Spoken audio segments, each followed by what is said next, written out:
Yo guys, what is going on? Welcome to the channel. This is the first video I'm doing on here. I'm going to be showing y'all my mobile detail setup in my 2017 Silverado. Okay, so I'm going to try to make this a quick video. This is my truck. I had a Mustang before this and I was detailing beforehand. I wanted to get into more of the mobile side, so I ended up just getting a newer truck so I didn't have to worry about reliability or anything. For anyone wondering, this is the 6.5 foot bed. It's the double cab, so I can have a little bit of room in the back, but also have the 6.5 foot bed without having to have a huge truck with the full-size cab and the 6.5 foot bed. Like I said, this is just gonna be a quick video because whenever I was looking around trying to figure out how to do everything, I could never really find a specific answer that I was looking for. So I'm gonna be talking about how I have my pressure washer set up, how my water system set up, how my air, generator, everything. I will go through the prices as well. Starting with the water system, I have a 40-gallon water tank. Don't remember where I got it from. I think I got it off Amazon. It was $140. So 40-gallon water tank, and I always filter it beforehand. So you have a lot of people talking about de-ironizing the water so you don't get water spots. What I found out that works just as good as a de-ionizer, at least for the price, water filters, RV water filters. Stack 2 of these together when you go to fill up your water tank. No water spots at all. You won't have to worry about water spotting. You don't have to worry about dirty water setting. It's just one less thing you got to worry about, and it's like 40 bucks for those 2 filters. 100% worth it in my opinion. Okay, so I don't have any water in here right now. That's just because it's a cloudy day today. I don't have any details going on. So I don't have any water in there to show you, but to prime it, I just open the valve on the outlet of the water tank, and I just crack this right here to get air being able to flow through until water gets built up in here. I have a water pump, but I do not use it for the pressure washer. I just do a gravity flow and it works perfectly fine. As long as your outlet is about, I mean, I wouldn't normally have it up here. I would have it flat all the way down. But as long as your outlet is about level with the inlet on your pressure washer is gonna pull that water through. And it would work the same for an electric pressure washer as well. And then I have just a regular hose coming out. I need to get a shorter one so it doesn't take up as much room. And then I got that for the exhaust so it doesn't kind of just blow everywhere. Got a steel plate hooked up there. I haven't had any problems with it so far. So the reel I also got off Amazon. The reel itself was $100 and the hose was, I think, $50. It's a 100-foot reel, 4,000 PSI. The only problem that I have with it is it leaks up in there. A little bit of water comes out when it tries to build pressure back, but when it builds the pressure, it stops leaking. So I don't know what the deal is with that, but I will say I had the biggest problems with these adapters. It took me forever to figure out the right ones. I had to make a couple trips to Home Depot, and they didn't have everything there, so I had to go to Lowe's to get everything else. But it's just a quick connect for the pressure washer hose that I have coming from the pressure washer to this adapter, which this adapter goes into that, which that came with the reel, and then that just goes into there. Kind of confusing. Don't know why they didn't just send it with a quick connect. Oh well, it is what it is. Those brass fittings were like, I want to say $20. So not the best. Kind of annoying that little brass fittings cost that much. And then you got a lock over here that you use for your hose. If you are starting out mobile detailing, Giraffe Tools makes a more affordable one. It's a 75 foot, I think. It's either 50 foot or 75 foot retractable one, kind of like this air hose reel. It just pulls out, pulls back in. It's like 130 bucks. So it's a little bit cheaper option than this, but it is more user-friendly, I guess. You don't have to sit here and wind it. You can just pull it and retract it. Definitely a better option if you're just going for convenience over that. But that is a little bit longer, and you can get another hose on that reel as well if you wanted to, because there's plenty of room. You could probably run up to 150 foot hose on here if you wanted to. Okay, so I'm gonna talk, I guess, about the air system now. So it's just a 150 PSI 2.6 SCFM border cable. I got it for 100 bucks at Lowe's a couple years ago. I haven't had to worry about it at all. There's a little bit of rusting on the inside of it, so I'm probably gonna get a new one soon. But other than that, I just have a hose ran from there over into the side of this reel. Just pulls out, pulls back in. Haven't had any problems with this. The air hose reel was 140 on Amazon. I have a Tornador tool hooked up to it right now, so That's my air system, nothing special going on there. Okay, for the generator, it's a Westinghouse 212cc. You can see that. It's a 3600 watt. Haven't had any problems with it. Starts first pull. I haven't started it probably a week. I haven't had the need to, so I guess I can try to start it. Is that on? Yeah, that's on. Let's try to start it. It normally starts fine, so I guess we're about to see.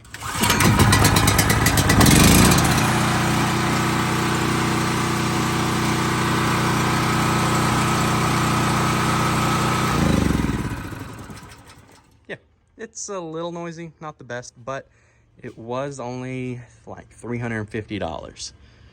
So that is probably one of the best generators you can get for the price. I was looking at some Harbor Freight ones, but the super quiet ones, those just get way too expensive. They're like $600-700 for a 2000 watt. I'm just like, dude, that's not worth it. So to me, if you're looking for a budget generator that does the job, that's what you need right there, because it's not any louder than the air compressor is when it kicks on. And over here, I just screwed into my bed. This is the stuff I use the most. I got interior cleaner, gloss, tire shine, interior shine. I hardly use that one. And then clay bar lube, which I don't really use that because I don't really do that many clay washes. Soap, I got this. It's a Superior New Car scent. It's oil-based over water-based, so it lasts a lot longer. So if you have a smoker's car, it does really good on that. It'll last for about a week instead of just being overwhelmed by the smoke again after a couple days. I got some Easy Shine water repellent kind of gloss stuff. Detail spray. This is interior spray. I just got it from Adams, and then some more interior detail from Adams. I got my chemical guy buckets. I don't have any strainers at the bottom. I need to get some, but I got my chemical guy buckets, and I got those from Walmart, the little rollers. Those come in handy, so you don't have to pick up and lug around a bucket with you everywhere. And they have the little locks, so if you're on an incline, it'll keep it from rolling.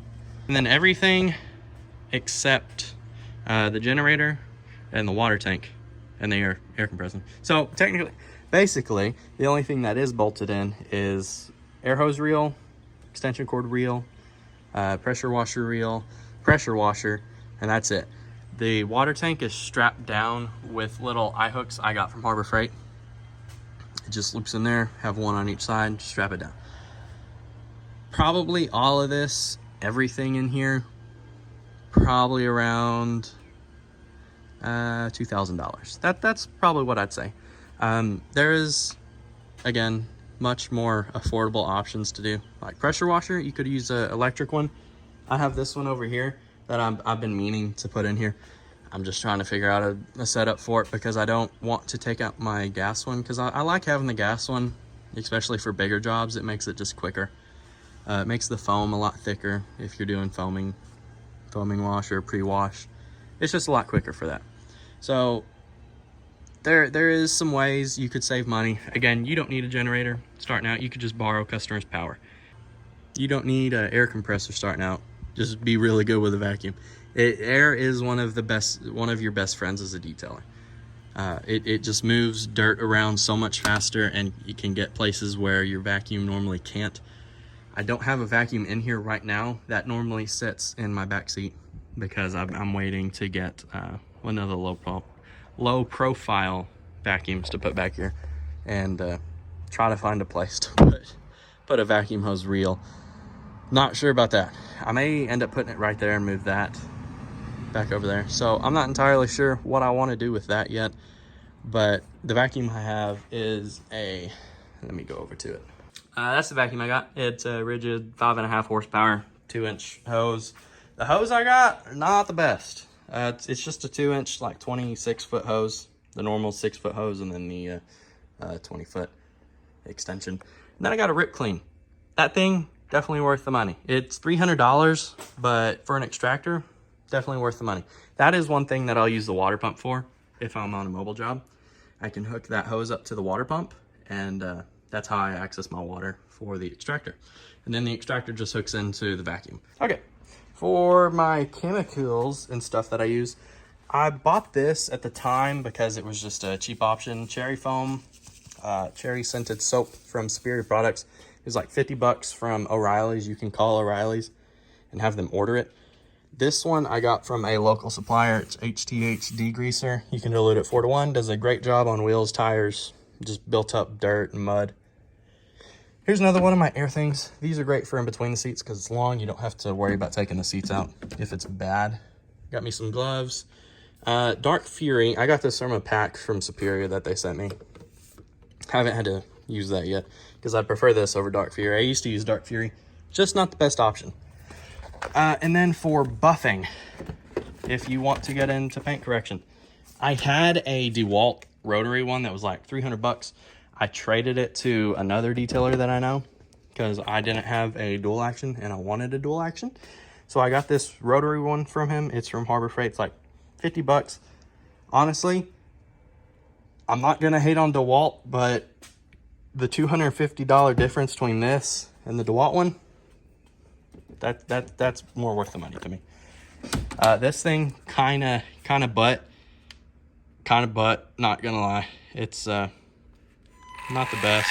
It doesn't really have a lot of torque, so if you try to put a lot of pressure on it, here, let me see. You put a lot of pressure on it, it kind of just stalls out. It doesn't really do anything. But for lighter jobs, I think it'd be fine. Okay, and then here is my best buddy. It's a dual action however you freaking say that. Dual action one from Harbor Freight. This thing does phenomenal. Again, haven't had any problems with it. And the way to get more value out of these is take these heads off, go inside with the mechanism, and put better grease in there. And that will make it run smoother, cooler, and they will last longer. For my foam cannons, love these things. These will save you so much time and energy instead of just doing panel to panel. This is the Trinova one. I got it off Amazon for like $38, something like that. That one I prefer more. It foams a lot better. I don't remember what brand that one is. It may be Adams, not entirely sure. But the Adams one foams a lot better, but it has a smaller can. That one I do for like bigger jobs, bigger trucks. I have a lot of mud because I can just pack so much more degreaser or soap in there, whatever I'm putting through it. So it works a lot better for that. So that is pretty much it as far as mobile goes. If you got any questions, just post them in the comments. I'll try to get back to them. Again, gravity fed pressure washer. There's nothing wrong with having a gravity fed pressure washer as long as the outlet for your pressure washer and your tank are about on the same level, which mine are. And there is my water pump. So whenever I get to a customer's house, I just hook up my water pump to my generator, put my bucket over here, fill up my bucket that way. That is pretty much it. And then I got my cover, just it unfolds and I can latch it down, covers all my stuff, keeps it water safe and keeps anyone from stealing it, hopefully. I haven't had any problems with it so far. But again, if you got any questions, post them in the comments and I'll try to get back to them as soon as I can. Thank you guys for watching. Hope all of you have a fantastic day and I will talk to y'all in the next one. Peace out.